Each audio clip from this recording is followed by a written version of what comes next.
What's going on, you guys? So, Terence Crawford runs Kell Brook right out the ring.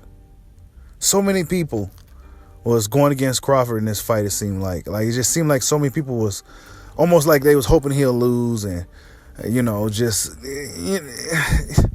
Crawford, whether he won or lost this fight or whatever happened, he wasn't necessarily going to get credit, but he's going to get credit from over here. You know what I'm saying? Because I seen how the momentum of the whole fight shifted to people start really believing that Kell Brook had a chance. He was a bigger guy.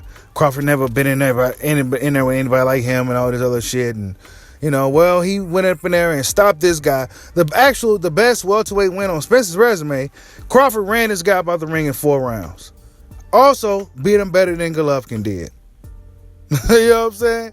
Got him up out of there in 4 rounds. Golovkin got him out of there in 5. It took Errol Spence, 9 or 11 or something like that? Between 9 and 11, I forget what it was. But Crawford did a better job than Errol Spence did. Now, I'm not one to compare the performances and shit like that, but boxing fans be on some bullshit, so I'm going to go there. You know what I'm saying? I know styles make fights and shit like that, but I think fans at this point got to start looking at Crawford like, hey, man, we got to stop downplaying this guy. He may really be as good as they say. And really, all this stems from him putting pressure on the PBC guys. The PBC fanboys and shit. These guys are really getting on my fucking nerves, honestly. The PBC fanboys. And I like PBC fighters. My favorite fighters are on the PBC side. But when it comes to making this fight with Crawford, it's every excuse in the book. Now, he needs to go beat Sean Porter now. And all this other crazy shit. Like, what, bro? He just beat the guy that handily beat Sean Porter. You know what I'm saying? They want Crawford to fight Sasquatch, Goku, Superman. They want him to fight all these people before he gets to Spence first. The pressure is on these guys, man. Bob Arum was on stage talking his shit. You know what I'm saying? Bob Arum know the rumors. He heard the rumors that Crawford looking to leave if he don't get what he wants. So Bob Arum is going to do whatever it takes to make sure he keeps Crawford. They've been pushing him as the number 1 pound for pound. They've been saying it over and over and over and over again to where it's ingrained in your brain that this guy's the best boxer in the world. So now Bob Arum's going to do whatever it takes to keep this guy. So he's going to try to do whatever it takes to get the Pacquiao fight for him, just so they can keep him. And then once Crawford gets the Pacquiao fight, and if he beats Pacquiao, then it'll even put even more pressure on Spence to make the fight. So that's probably a plan that they're looking at. You know what I'm saying? Just in case Spence don't want to take the fight. He's been hesitant this long. You know what I'm saying? I like Errol Spence. He's one of my favorite fighters, but he has been holding up this fight. We should be talking about like a rematch or something right now. You know what I'm saying? But, he got to get past Danny. The accident. Shit happened, right? But he got to fight Danny. That's going to be a tough fight, man. You know what I'm saying? Crawford got the job done. Yes, the story continues, right? The storyline between Crawford and Spence in the welterweights continues.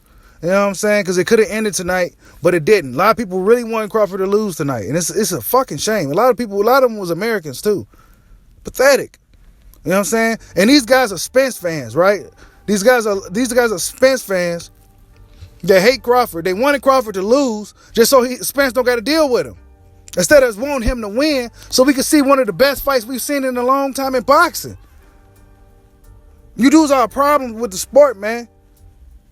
It should be, man, we want all the smoke from Crawford. But we got to get past Danny first. That's what you should be saying. Not, the business ain't right. Oh, he on the wrong side. Okay, if Crawford don't go to top rank, let's say top rank gives Crawford Pacquiao. You know what I'm saying? It gives them Pacquiao. And then, they really, really pepper Crawford. Pushing Crawford. They really pushing him. They promote him. They promote him as the best now and all this shit. They really, dressing him up and shit, making him feel good. And give him the Pacquiao fight. You know what I'm saying? Then what? You know what I'm saying? We go just say, he got to come on. No, PBC and Top Rank will just have to work together and make one of the biggest fights in boxing. That's what's going to have to happen, people. And that's the plan B, right? If Crawford don't go to PBC, the plan B will be PBC and Top Rank working together to make a fight happen, just like they did with Wilder and Fury. You know what I'm saying? But a lot of boxing fans don't want to hear that. A lot of boxing fans don't want to see that fight. We do over here.